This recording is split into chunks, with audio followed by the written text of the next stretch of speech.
اعوذ باللہ من الشیطان الرجیم بسم اللہ الرحمن الرحیم السلام علیکم ورحمۃ اللہ وبرکاتہ۔ ڈیلی اسلامک ایڈوائزر میں آپ کو خوش آمدید۔ امید کرتا ہوں آپ تمام لوگ اللہ کی رحمت و فضل سے خیر و عافیت سے ہوں گے۔ آج کا ہمارا ٹاپک ہے مسجد کے بجائے گھر میں نماز پڑھنا۔ یہ بہت ایک اہم مسئلہ ہے۔ امید کرتا ہوں اور آپ لوگوں سے درخواست بھی کرتا ہوں کہ اس مسئلے کو آخر تک آپ سنیے گا۔ بعض لوگ بغیر کسی مجبوری کے گھر میں نماز پڑھتے ہیں جبکہ مسجد گھر سے قریب ہوتی ہے۔ ایسے لوگوں کے بارے میں اسلام کا کیا حکم ہے؟ کیا ان کی نماز ہو جاتی ہے؟ جواب: امام احمد رحمۃ اللہ علیہ، داود ظاہری رحمۃ اللہ علیہ، عطا رحمۃ اللہ علیہ اور ابو ثور رحمۃ اللہ علیہ نے جماعت سے نماز پڑھنے کو فرض اور ضروری قرار دیا ہے، لیکن اکثر علماء کا قول یہی ہے کہ جماعت واجب ہے۔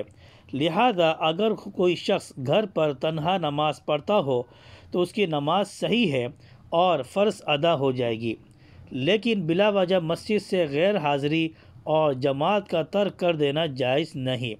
احادیث میں اس سلسلے میں سخت وعید بھی آئی ہے، چنانچہ بے شمار صحابہ کرام رضی اللہ عنہم اجمعین سے یہ بات منقول ہے کہ اس شخص کی نماز ہی نہیں ہوتی جو اذان سننے کے باوجود مسجد میں حاضر ہو کر جماعت سے نماز نہ پڑھے۔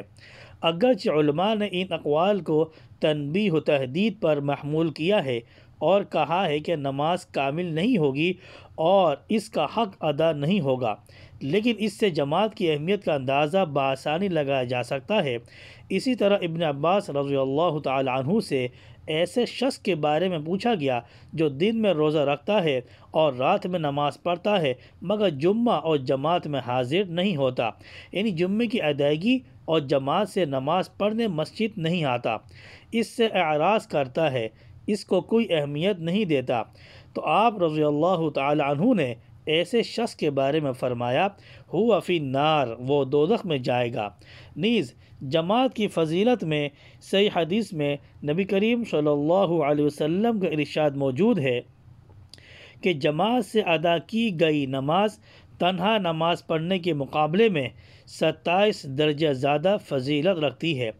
اب اگر کوئی شخص عذر شرعی کی بنا پر جماعت میں حاضر نہ ہو سکا تو اس کے لیے تو اجازت ہے، لیکن بلا وجہ جماعت ترک کر کے اتنا عظیم ثواب سے اپنے آپ کو محروم کر لینا کتنا عظیم خسارہ اور نقصان ہے۔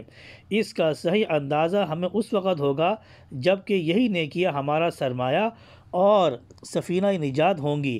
آج ہماری اکثریت مادی نفع نقصان کے پیچھے پڑ کر اخروی نفع نقصان کو بھلا بیٹھی ہے۔